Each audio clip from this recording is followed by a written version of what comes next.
পদ্মা নদীর উপর অবস্থিত ব্রিটিশ কর্তৃক নির্মিত সেরা প্রকৌশলীর একটি নিদর্শন হার্ডিঞ্জ ব্রিজ, যা ১০০ বছরের ঐতিহ্য বহন করে আসছে বাংলার এই নান্দনিক ব্রিজ, যা পাবনার পাকশী ও কুষ্টিয়ার ভেড়ামারার মধ্যে অবস্থিত।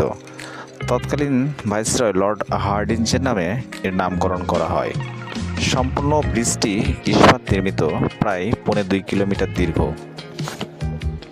সে সময় প্রায় ২০০ ফিট গভীর থেকে এর পিলার স্থাপন করা হয়। এই সেতুর ১৫টি বিশাল ইস্পাত নির্মিত স্প্যান রয়েছে। তৎকালীন এর নির্মাণ ব্যয় প্রায় ৪.৫ কোটি টাকা ধরা হয়েছিল। সেতুটি আজও দেশের উত্তরাঞ্চল ও দক্ষিণ পশ্চিমাঞ্চলের মধ্যে প্রধান রেল যোগাযোগ সচল রেখেছে।